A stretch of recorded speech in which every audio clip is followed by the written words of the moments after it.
ಮಾಜಿ ಪ್ರಧಾನಿ ದೇವೇಗೌಡರ ಧರ್ಮಪತ್ನಿಯಾದಂಥ ಚೆನ್ನಮ್ಮನವರು ನಿನ್ನೆ ವಿಧಿವಶರಾಗಿರ್ತಕ್ಕಂಥದ್ದು. ಈ ಹಿನ್ನೆಲೆಯಲ್ಲಿ ಹರದನಹಳ್ಳಿಗೆ ನಾಳೆ ಅಂತ್ಯಕ್ರಿಯೆಯನ್ನು ಮಾಡಲಿಕ್ಕೆ ಈಗಾಗಲೇ ಬರ್ತಾ ಇರ್ತಕ್ಕಂಥದ್ದು. ಈ ಹಿನ್ನೆಲೆಯಲ್ಲಿ ಅವರ ನೆಚ್ಚಿನ ದೇವಾಲಯಗಳಲ್ಲಿ ಕೂಡ ಒಂದಾದಂಥ ಹರದನಹಳ್ಳಿಯ ದೇವೇಶ್ವರ ದೇವಾಲಯವು ಕೂಡ ಸಾಕಷ್ಟು ಅದ್ಧೂರಿಯಾಗಿ ಇರ್ತಕ್ಕಂಥದ್ದು. ಈ ಒಂದು ದೇವಾಲಯವನ್ನು ಅವರಿಗೋಸ್ಕರ ಎಚ್ ಡಿ ರೇವಣ್ಣ ಅವರು ದೊಡ್ಡ ಮಟ್ಟದಲ್ಲಿ ದೇವಾಲಯವನ್ನು ನಿರ್ಮಾಣವನ್ನು ಮಾಡಿದ್ದಾರೆ. ಕಳೆದ ಹಲವು ವರ್ಷಗಳ ಹಿಂದೆ ಈ ದೇವಾಲಯ ತುಂಬ ಚಿಕ್ಕದಾಗಿತ್ತು. ತಂದೆ ತಾಯಿಯ ಒಂದು ಆರಾಧ್ಯ ದೈವ ದೇವೇಶ್ವರ ದೇವರು ಏನಿದ್ದಾರೆ, ಈ ದೇವಾಲಯವನ್ನು ನಿರ್ಮಾಣ ಮಾಡಬೇಕು ಅನ್ನೋ ಒಂದು ಕನಸನ್ನು ಚೆನ್ನಮ್ಮನವರು ಹೊಂದಿದ್ರು ಅನ್ನೋದು ಇಲ್ಲಿಯ ಗ್ರಾಮಸ್ಥರ.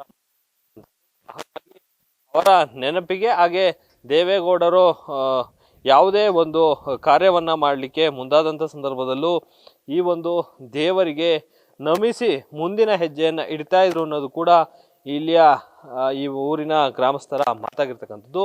ಹೀಗಾಗಿ ಈ ದೇವಾಲಯವನ್ನು ಸಾಕಷ್ಟು ಅದ್ಧೂರಿಯಾಗಿ ನಿರ್ಮಾಣ ಮಾಡಬೇಕು, ಜೀರ್ಣೋದ್ಧಾರ ಮಾಡಬೇಕು ಅನ್ನೋ ಒಂದು ನಿಟ್ಟಿನಲ್ಲಿ ಇಲ್ಲಿಯ ಶಾಸಕರಾದಂಥ ಹಾಗೆ ಚೆನ್ನಮ್ಮ ಹಾಗೆ ದೇವೇಗೌಡರ ಪುತ್ರರಾದಂಥ ಎಚ್ ಡಿ ರೇವಣ್ಣ ಅವರು ಈ ಒಂದು ದೇವಸ್ಥಾನವನ್ನು ಬೃಹತ್ ಆಕಾರದಲ್ಲಿ ಈಗಾಗಲೇ ನಿರ್ಮಾಣವನ್ನು ಮಾಡಿ ಪುನರುಜ್ಜೀವನವನ್ನು ಗೊಳಿಸಿರ್ತಕ್ಕಂಥದ್ದು. ಹೀಗಾಗಿ ಈ ದೇವಾಲಯ ಏನು ನೀವು ಈ ದೃಶ್ಯಾವಳಿಗಳಲ್ಲಿ ನೋಡ್ತಾ ಇದ್ರಿ, ಇದು ದೇವೇಗೌಡರು ಚೆನ್ನಮ್ಮನವರ ಆರಾಧ್ಯ ದೈವ ಅಂತಲೇ ಹೇಳ್ತಾ ಆಗ್ತಾ ಇದೆ. ಏಕೆಂತಂದರೆ ಇಲ್ಲಿಗೆ ಪ್ರತಿ ಶಿವರಾತ್ರಿ ಹಬ್ಬದ ದಿನದಂದು ಸಂಜೆ ಬಂದಂತಹ ದಂಪತಿಗಳು ಬೆಳಗ್ಗೆವರೆಗೂ ಇಲ್ಲಿ ಕೂತು ಶಿವನ ಒಂದು ಭಜನೆಯನ್ನು ಮಾಡೋ ಮೂಲಕ ಹಾಗೆ ವಿಶೇಷ ಪೂಜೆಗಳನ್ನು ಸಲ್ಲಿಸೋ ಮೂಲಕ ತಮ್ಮ ದೇವರಿಗೆ ಇಷ್ಟವಾದ ನೈವೇದ್ಯವನ್ನು ಸಲ್ಲಿಸಿ ಅವರಿಗೆ ಬೇಕಾದಂಥ ಅಂದರೆ ಯಾವೆಲ್ಲ ಒಂದು ಅವರಿಗೆ ದೇವರ ಬಳಿ ಕೇಳಿಕೊಳ್ಳುವಂಥ ವರಗಳನ್ನು ಕೊಡಲಿ ಅನ್ನೋ ಒಂದು ರೂಪದಲ್ಲಿ ದೇವರ ಬಳಿಯೂ ಕೂಡ ಪ್ರಾರ್ಥನೆಯನ್ನು ಮಾಡ್ತಾ ಇದ್ರು ಅನ್ನೋದು ಕೂಡ ಇಲ್ಲಿಯ ಜನರು ಸಾಕಷ್ಟು ಮಂದಿ ಹೇಳುವಂಥದ್ದು.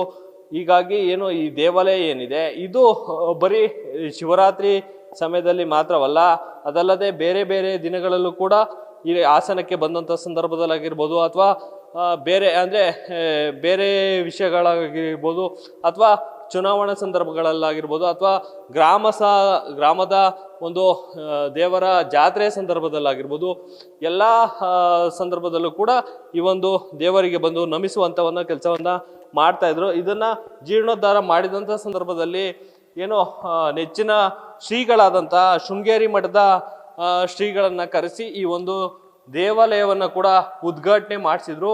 ಅದರಲ್ಲೂ ಕೂಡ ಶಂಕರಾಚಾರ್ಯರು ಹಾಗೆ ಶೃಂಗೇರಿಯ ಶ್ರೀಗಳೇನಿದ್ದಾರೆ ಇವರನ್ನ ಕೂಡ ಸಂಪೂರ್ಣವಾಗಿ ಅವರು ಭಕ್ತಿಯಿಂದ ಪ್ರಾರ್ಥನೆ ಮಾಡ್ತಾರೆ. ಅದರ ಜೊತೆಗೆ ಮಠಕ್ಕೆ ಈ ಚುನಾವಣೆ ಸಂದರ್ಭದಲ್ಲಾಗಿರ್ಬೋದು ಅಥವಾ ಅಧಿಕಾರದಲ್ಲಿ ಇದ್ದಂಥ ಸಂದರ್ಭದಲ್ಲಾಗಿರ್ಬೋದು ಆ ಮಠಕ್ಕೆ ಭೇಟಿಯನ್ನು ನೀಡುವಂಥದ್ದಾಗಿರ್ಬೋದು ಅಥವಾ ಬೇರೆ ಬೇರೆ ಸಂದರ್ಭಗಳಲ್ಲಿ ಈ ದೇವಾಲಯಗಳಿಗೆ ಭೇಟಿ ನೀಡಿ ಅಥವಾ ಗುರುಗಳನ್ನ ಭೇಟಿ ಮಾಡಿ ಆಶೀರ್ವಾದವನ್ನ ಪಡಿತಾ ಇದ್ರು. ಈ ನಿಟ್ಟಿನಲ್ಲೂ ಕೂಡ ಈ ದೇವಾಲಯವನ್ನ ಅವರಿಂದನೇ ಉದ್ಘಾಟನೆ ಮಾಡಿಸ್ಬೇಕು ಅಂತ ಈಗಾಗಲೇ ಎಲ್ಲ ರೀತಿಯ ತಯಾರಿಯನ್ನ ಮಾಡಿಕೊಂಡು ಅವರಿಂದನೇ ಕೂಡ ಒಂದು ಉದ್ಘಾಟನೆಯನ್ನು ಕೂಡ ಮಾಡ್ತಿದ್ರು.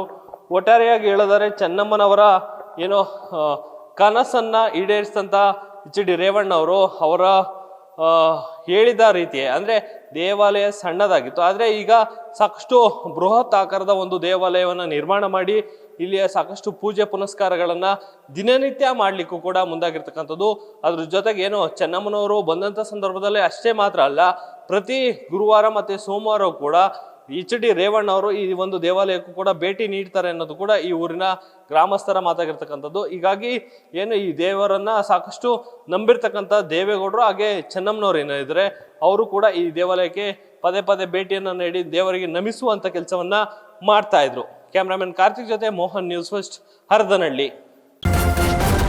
ನ್ಯೂಸ್ ಫಸ್ಟ್ ನಿರ್ಭೀತಿಯಿಂದ ನಿಮ್ಮ ಪರವಾಗಿ.